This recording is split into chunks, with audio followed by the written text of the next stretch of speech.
What is going on, Colts Nation? Welcome back to another episode of Bring the Juice. Your guys, Derek and Cody, with you as always. Guys, we have another mock draft coming up for you. But before we get into it, I want to say this episode is presented by PrizePicks. Be sure to visit prizepicks.com or use the app today and use the code BTJ when you sign up to get a $100 deposit match.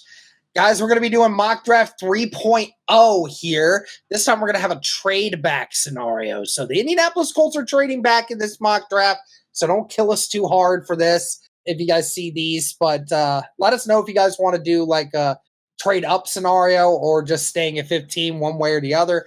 But in this mock draft here, we have the Indianapolis Colts trading back for pick number 24 and with the Dallas Cowboys, and the Cowboys would be giving us pick number 56 and a future pick. So the Colts are getting another second in addition to them trading back.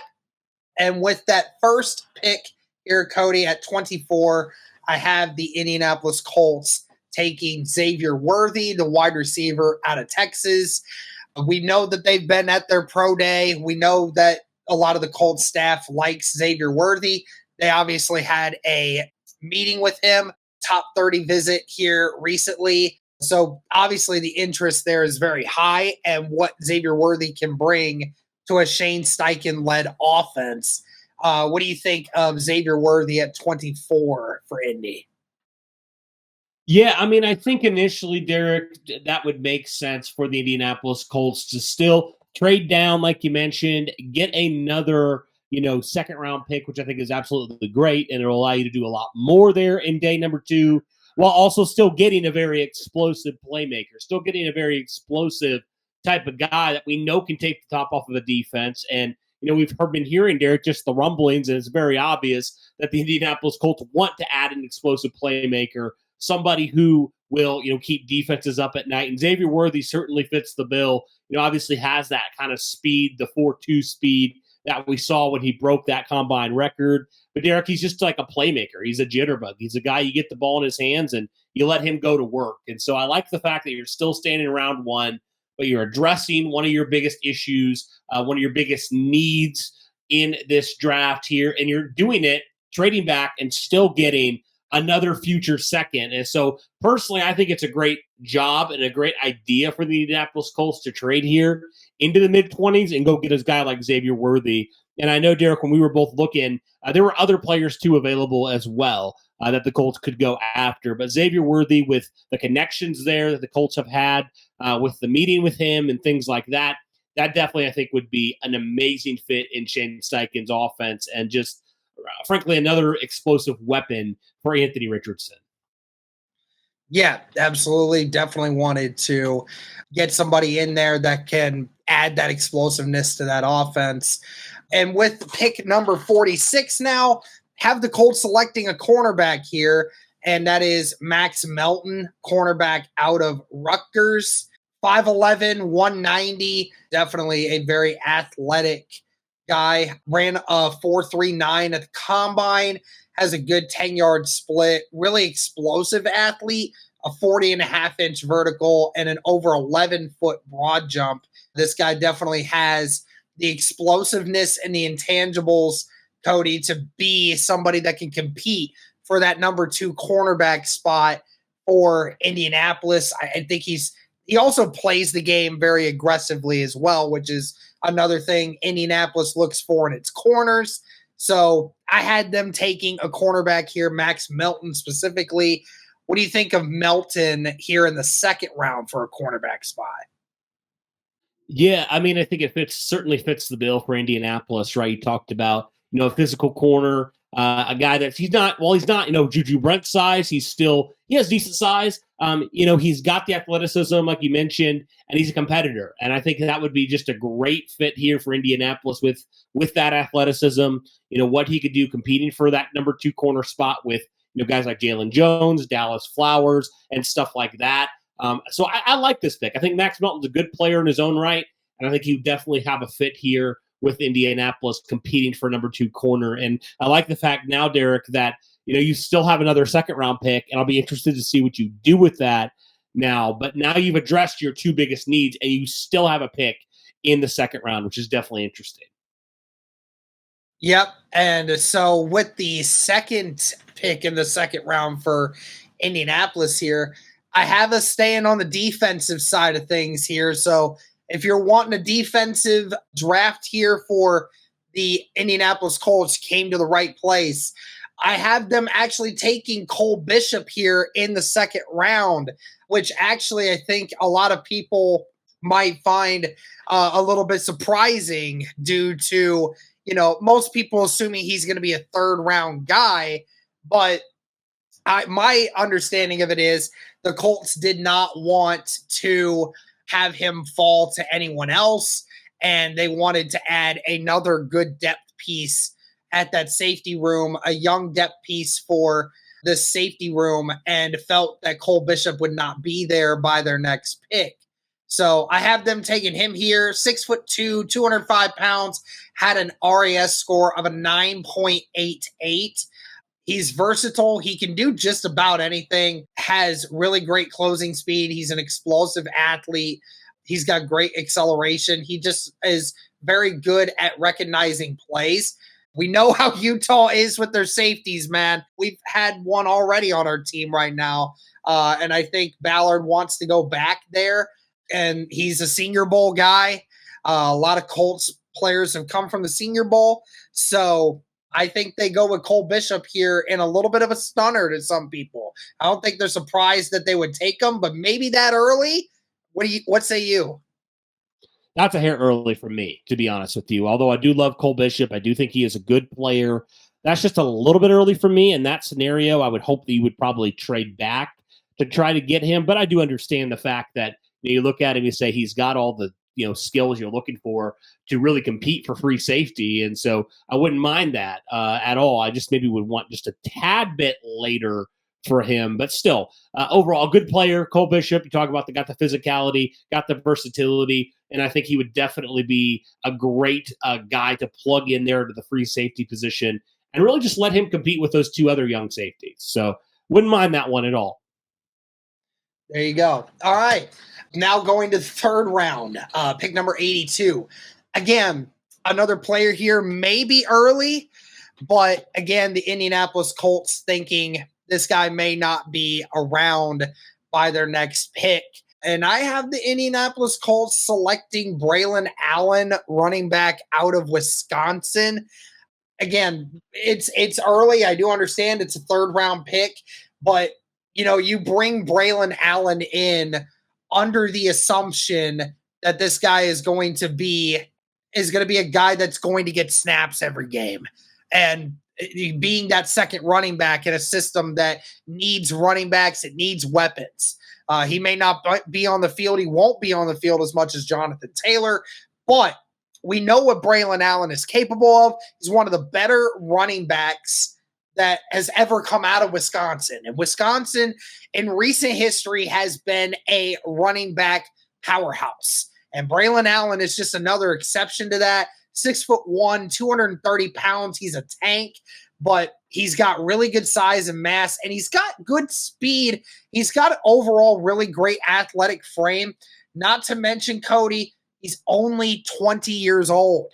I think that went a lot into the idea of it as well, is that, you can have this guy and he's so much younger. He's got a little less wear and tear on his body than some other running backs in this draft class that you would say for somebody else, like if we were to talk about a Blake Corum or something like that. Obviously, the familiarity with Wisconsin running backs also help with that, and that would probably be a Colts favorite if the Colts were to get Braylon Allen. So what do you say to a running back like Braylon Allen in the third round?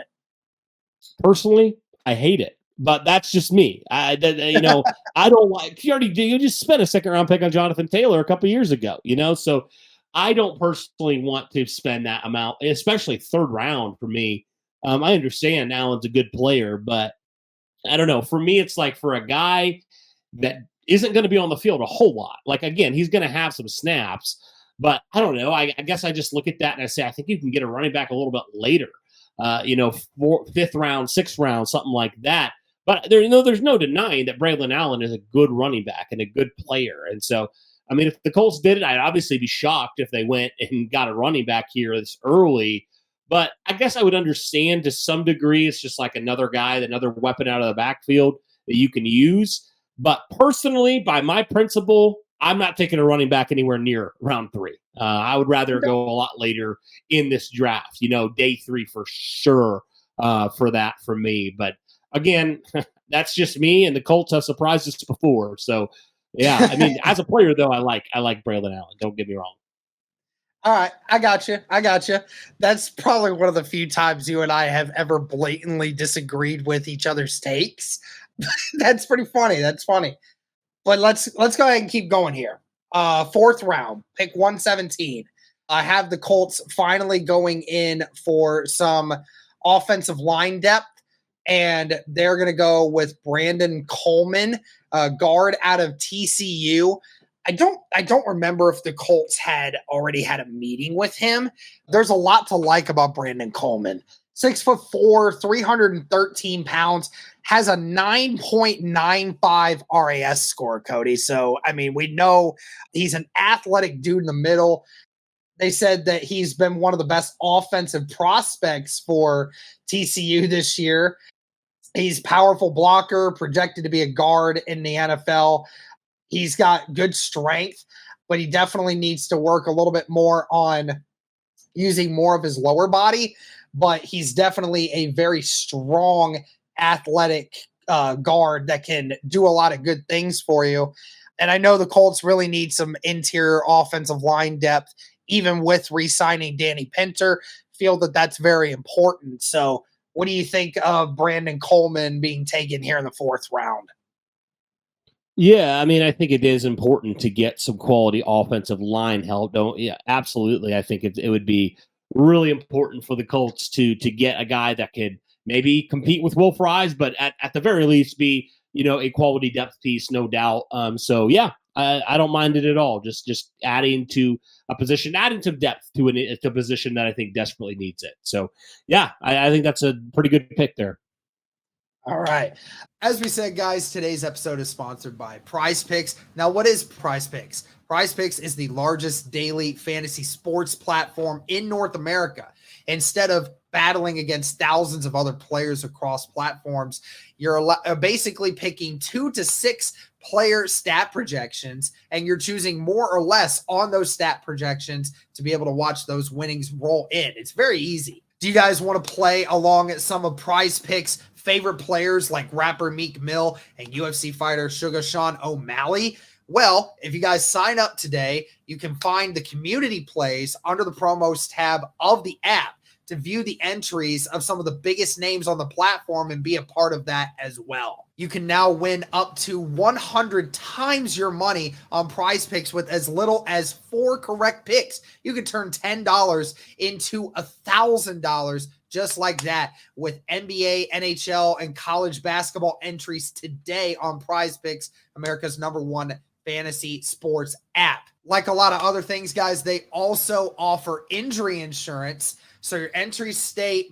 in play even if one of your players gets injured. So if someone exits the game in the first half and does not return in the second, that player projection won't count against you and the rest of your entry stays live. So it's great bounce back for that one. What I love about the app as well, guys, is it's not just sports like NBA, NHL, football, and tennis, and baseball, and all these other things, but there's also a lot of others that go into it as well. If you like to place entries on video game situations like Call of Duty, CS2, Apex, if that's something that appeals to you, there's a wide variety of sports and video games and everything else that you can place entries on. And I love how expansive it is. Even just looking at the NBA, there's entries you can make with turnovers, with points. You can do combo deals, dunks, field goals attempted, all of these different things. So there's just so many different ways to make money off of these entries. Be sure to download the app today and use code BTJ for a first deposit match up to $100. Again, download the app today and use code BTJ for a first deposit match up to $100. Again, it's sponsored by Prize Picks. Pick more, pick less. It's that easy. And then the 5th round pick at 151, I have us taking Jarrian Jones, cornerback out of Florida State. I have the Colts taking some more cornerback depth. I mean, what can I say? I think Ballard will never change with that, always trying to bring in more bodies to help fill that role. 5'11", 190, good size for a cornerback. Had a 9.6 RAS score, a very athletic guy, a technique guy that needs some more help with some of the fundamentals. But I think ultimately I could see Ballard trying to get some more cornerback help here late in this draft. We've seen him do it a couple different times. What do you think of Jarrian Jones there at 151? Yeah, I wouldn't be surprised at all if the Colts double dipped at the corner position. You mentioned just another athletic type of corner here. So I would not be shocked at all if Indianapolis went this route and added another athletic guy in there to compete in the room. Wouldn't mind that. Yeah, absolutely. I mean, we saw the Colts draft 3 corners last year, for goodness sake. And we know that they're aware they need another, if not a couple, new corners in there to compete. So, yeah, absolutely. Add them into the competition, see what you got. All right. Last 2 picks here. I'll just kind of group them together here. 191, have the Colts taking Xavier Thomas, the edge rusher out of Clemson. 6'2", 245 pounds, so a little bit smaller, but RAS score of an 8.17. Has some good intangibles. I think he can definitely be a depth piece if he makes it through the rotation. And last pick, 234, have us taking some more tackle depth, and that is tackle Tylen Grabble, which is a tackle out of UCF. He's 6'5", 306 pounds, has a 9.85 RAS score. We know the Indianapolis Colts are not afraid to take some smaller, undersized tackles, but if they have some athletic traits they can work with and have some good fundamentals, then we know that they're not afraid to pull the trigger on that.